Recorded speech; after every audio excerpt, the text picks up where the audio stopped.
एक प्रसंग, एक कथा सुना दें। इस कथा से आप लोग गुरु कृपा को समझिएगा। और दो चार बातें और होंगी इसमें, उन पर ध्यान मत देना। एक गुरुजी थे, संत थे। तो उन संत का बहुत बड़ा आश्रम था, नदी के किनारे गंगा जी के तट पर। बहुत सारे साधु महात्मा उनके साथ रहते थे। एक बार उन गुरुजी का, सन्यासी महात्मा थे, किसी स्त्री पर मन आ गया और वो महात्मा जी ने ब्याह कर लिया। अब ब्याह करते ही महाराज जितने साधु महात्मा रहते थे मठ में, सब छोड़ छोड़ के जाने लगे। बोले ओहो, अब तो सब बर्बाद हो गया ना। तो भजन करने के लिए आए थे हम, तो घर बार छोड़ छाड़ के, हमारे गुरुजी ने ही ब्याह कर लिया। सब छोड़ छोड़ के चले गए गुरुजी को, एक चेला नहीं गया।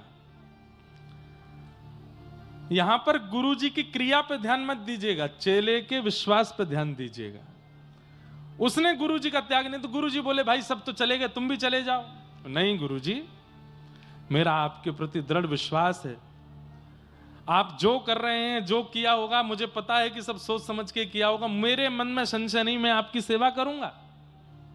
और आपको जो प्रिय है, हमारी गुरु मां, वो हमको और ज्यादा प्रिय, हम उनकी भी सेवा करेंगे। तो उस शिष्य ने गुरु का त्याग नहीं किया। वैकुंठ में बैठे हुए नारायण भगवान इतने प्रसन्न हो गए, लक्ष्मी जी से बोले देखो, गुरु निष्ठा इसको कहते हैं कि गुरु जी ने बेचारों ने कुछ भी किया हो, लेकिन शिष्य की निष्ठा देखो, गुरु के प्रति त्याग नहीं किया। लक्ष्मी जी बोली पर ऐसी, ये भी तो गलत बात है ना, गुरु जी गलत कर रहे हैं। बोले तो भाई शिष्य का शिष्यत्व है, वो तो स्वीकार करेगा, लेकिन हम कृपा गुरु जी पे नहीं करेंगे। शिष्य को जरूर हम वैकुंठ लेकर के आएंगे अपने साथ। ठाकुर जी गरुण जी पे बैठ के पहुंच गए। अर्धरात्रि का समय, और आंगन में जैसे ही गरुण जी आकर के विराजमान आएंगे अपने साथ। ठाकुर जी गरुण जी पे बैठ के पहुंच गए। अर्धरात्रि का समय, और आंगन में जैसे ही गरुण जी आकर के विराजमान हुए, स्वर्ण की तरह चमक रहे हैं गरुण जी। और गरुण के ऊपर शंख चक्र गदा पद्म धारण करके ठाकुर जी बैठे हैं। नीचे खटिया पर शिष्य सोया था। भगवान ने उठाया, उठो। उठ करके उसने जैसे ही देखा, गरुण के ऊपर दिव्य तेजस्वी मणि की तरह चमक रहे नीलांबर श्री नारायण भगवान। हाथ पांव जोड़ के बोले जय जय, आप भगवान? बोले हां।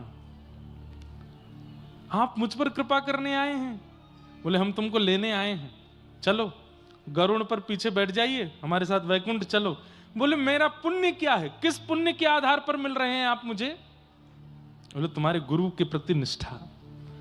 तुम्हारे गुरु अपने पद से च्युत हो गए, तुम्हारे गुरु ने अनर्गल विचार किए, लेकिन फिर भी तुमने अपनी निष्ठा का त्याग नहीं किया। चलो हम तुमको वैकुंठ लेके चलेंगे, तुम्हारी निष्ठा से हम प्रसन्न हैं। एक बार गुरु जी से आज्ञा ले आऊं? ठाकुर जी बोले हम प्रत्यक्ष तुम्हारे सामने खड़े हैं, साक्षात भगवान तुम्हारे सामने खड़े, अब गुरु जी की आज्ञा लेने जाओगे?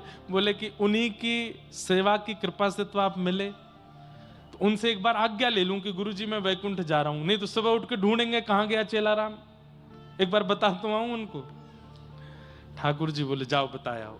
अर्धरात्रि का समय, गुरु जी सो रहे थे। गुरुदेव उठे गुरु जी, कहो बेटा क्या बात? ठाकुर जी बोले जाओ बताया हो। अर्धरात्रि का समय, गुरु जी सो रहे थे। गुरुदेव उठे गुरु जी, कहो बेटा क्या बात?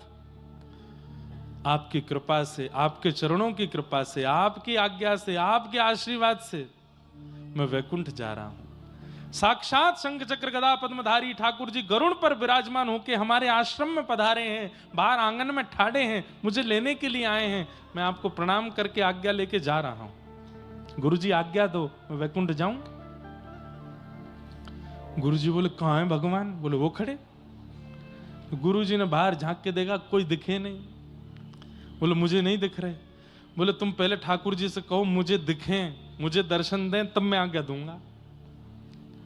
अरे गुरु जी अभी रुको, दौड़ के गया। ठाकुर जी? बोले जी मेरे गुरु जी को दर्शन दो, उनको जब आप दर्शन दोगे तब वो आज्ञा देंगे मुझे जाने की। भगवान बोले तुम्हारे गुरु के ऐसे कर्म नहीं है कि मेरे दर्शन कर पाए वो, तुम तो सीधी आज्ञा लो, चलो हमारे साथ। चेला बोला कि नहीं, गुरुजी को दर्शन नहीं दोगे तो मैं भी नहीं जाऊंगा, आप चले जाओ।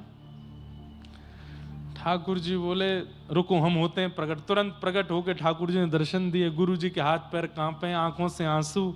जय हो ठाकुर जी, आपका मधुर दर्शन हो गया, बड़ी कृपा। चेला बोला गुरु जी अब आज्ञा, मैं जाऊं? बेटा अकेले जाओगे, हमको नहीं लेके चलोगे साथ? तुम बेटा वैकुंठ में मेरी सेवा के बिना कैसे रहोगे? और तुम चले जाओगे तो यहां मेरी सेवा कौन करेगा? तुमने विचार नहीं किया एक बार भी? चेला तो रोने लगा, अरे मेरे गुरुदेव, मेरे गुरुदेव, आपको मैं नहीं रुकिए ठाकुर जी। बोले जी, गुरु जी भी चलेंगे वैकुंठ। ठाकुर जी बोले सुनो, वैकुंठ जाने के नियम होते हैं और तुम्हारे गुरु जी ने सारे नियम उल्लंघन किए हैं। चुपचाप बैठो, चलो हमारे साथ। हमने एक बात मान ली, अभी बार बार तुम्हारी बात नहीं मानेंगे। सुनिए ठाकुर जी, मैंने तो नहीं बुलाया था आपको, खुद आए हो आप। मेरे गुरुजी जाएंगे तो मैं जाऊंगा, नहीं तो मैं भी नहीं जा रहा।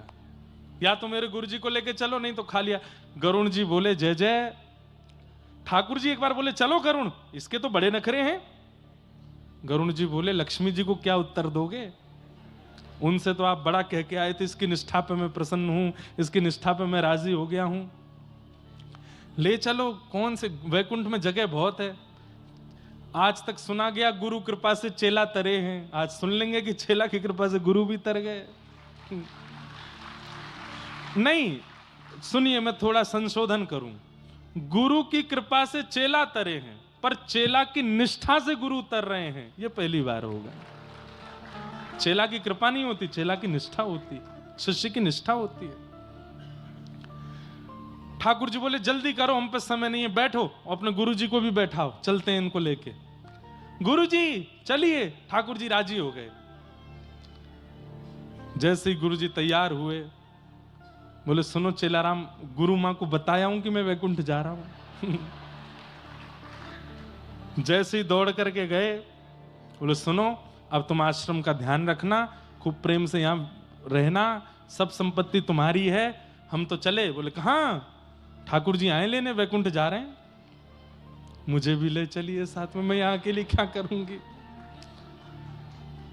गुरु जी चेलाराम से बोले ए चेला। बोले हाँ। गुरु मां भी जाएंगे साथ में। अरे अरे फिर तो आनंद ही आ गए, दोनों गुरु मां गुरु जी, उनकी वैकुंठ में भी सेवा करूंगा, अभी कहता हूं। ठाकुर जी बोले हाँ, थोड़ा सा आगे खिसको, जगह बनाओ पीछे। बोले क्यों, अब क्या है? बोले गुरु जी भी जाएंगे, मैं भी जाऊंगा, गुरु मां भी जाए। ठाकुर जी बोले बिल्कुल नहीं, उसको तो हम बिल्कुल नहीं लेके जाएंगे, जिसने बेचारे सन्यासी का जीवन बर्बाद कर दिया, पूरा मठ मंदिर बिगाड़ दिया, उसको लेके जाएंगे हम? बोले देखिए, वो नहीं जाएंगी तो गुरुजी नहीं जाएंगे, गुरुजी नहीं जाएंगे तो मैं नहीं जाऊंगा, खाली हाथ जाओ। अंत तो गत्वा, चेला भी गए, गुरुजी भी गए और वो माता जी भी गई, तीनों को लेके ठाकुर जी वैकुंठ पहुंचे। लक्ष्मी जी ने जैसे ही देखा, बोले लेने तो आप एक को गए थे। बोले कि उसकी निष्ठा ऐसी है अपने गुरु के प्रति। क्या समझ, इस कथा से क्या समझ में आया? इसका मतलब यह नहीं है कि कोई कुछ भी करे और आप उसके प्रति फिर भी, वैसी भावना नहीं है। भावना आपकी निष्ठा की है। ठाकुर जी आपकी निष्ठा से रीझते हैं, और जिसके प्रति आपकी निष्ठा है, यदि वो कुछ गलत कर रहा है तो उसको न्याय देना, दंड देना, ये ठाकुर जी का काम है। ऐसा नहीं है कि वैकुंठ में जाके उन गुरु जी को दंड नहीं दिया होगा, ठाकुर जी ने निश्चित दंड दिया होगा कि अरे ये भोला भाला शिष्य बेचारा, इसकी निष्ठा से तुम प्राप्त कर लिए हमको, लेकिन तुमको तो दंड मिलेगा। दंड तो ठाकुर जी ने दिया ही होगा, लेकिन फिर भी शिष्य की निष्ठा में कितना बल होता है। अरे हम एक बात कह दें तो कई बार तो शिष्य की निष्ठा गुरु का निर्माण श्रेष्ठ रूप में कर देती है, बस उसकी निष्ठा हो, ऐसी निष्ठा हो अपने गुरु के प्रति। ठाकुर जी दयावंत हो जाते हैं, ठाकुर जी को करुणा आ जाती है जब वो देखते हैं कि कोई कितनी निष्ठा करके बैठा है अपने गुरु के प्रति। उस निष्ठा से ठाकुर जी प्रसन्न हो जाते हैं। तो जीवन में एक पथ प्रदर्शक होना चाहिए। आपकी दुनिया सुनती है, पर आपके ऊपर भी कोई एक ऐसा होना चाहिए जिसकी आप सुनते हो। अगर ऐसा नहीं है तो आपका पद नष्ट होने से, आपको नीचे गिरने से कोई नहीं रोक सकता। अपने ऊपर एक रखिए जिसकी आप सुनते हो, जिसकी आप मानते हो, जिसकी आज्ञा गुरुणाम अविचारणीयाम। गुरु की आज्ञा पर दूसरा विचार नहीं होना चाहिए। गुरु जी कह दें गौरी घाट चले जाओ जबलपुर, तो आप ये प्रश्न मत कीजिए कि करना क्या है वहां जाके। नहीं, गुरु जी ने कह दिया जाओ तो जाओ, वहां होगा क्या वो गुरु जी जाने। इतनी निष्ठा गुरु के प्रति होनी चाहिए। और ऐसी निष्ठा जब शिष्य के चित्त में आती है तो ठाकुर जी रीझ जाते हैं, ठाकुर जी प्रसन्न हो जाते हैं, ठाकुर जी उससे आनंदित हो जाते हैं। ठाकुर जी कहते हैं गुरु जी को पीछे छोड़, पहले तू प्राप्त कर मुझे, क्योंकि तेरी निष्ठा बहुत है। आजकल के लोग उसको अंधविश्वास कह देते हैं, आजकल के लोग उसको कुछ भी कह देते हैं, अरे ये तो पागल हैं, ये ऐसे वैसे। बोलने दीजिए, संसार का काम तो बोलना है। आप अपने गुरु के प्रति निष्ठा रखो। हमारे वृंदावन के पूज्य प्रेमानंद जी महाराज, आए दिन लोग उनके बारे में कुछ ना कुछ बोलते हैं। आए दिन लोग किसी ना किसी संत के बारे में, महापुरुष के बारे में, शंकराचार्य जी के बारे में, आद्य शंकराचार्य जी के बारे में, परंपराओं के बारे में खंडन करते ही रहते हैं। ये कलयुग ज्यों-ज्यों आगे बढ़ेगा खंडन और ज्यादा होगा। लेकिन आप अपनी निष्ठा को डगमगाने मत दीजिए, आप अपनी निष्ठा रखो। और हम सत्य बता रहे हैं, आज इतनी भीड़ दिख रही है कथा में, हमको इस बात से प्रसन्न नहीं होना चाहिए, अभिमान नहीं करना चाहिए कि इतने लोग कथा में आ रहे हैं। ये बहुत लंबे समय तक नहीं रहेगा। एक समय ऐसा आएगा कुछ वर्षों बाद, तो कथाएं नहीं होंगी, प्रवचन नहीं होंगे, सत्संग नहीं होगा, क्योंकि इन सब के पीछे दुनिया पड़ी है, इन सबको बंद करने के लिए, रोकने के लिए, खत्म करने के लिए। आज गौ हत्या के लिए कितने लोग आवाज उठाते हैं, कोई कुछ नहीं हो रहा है कहीं भी। एक समय यह भी होगा कि कथा भागवत हो, उसके लिए हमें आज्ञा दीजिए, परमिशन दीजिए, नहीं मिला करेगी।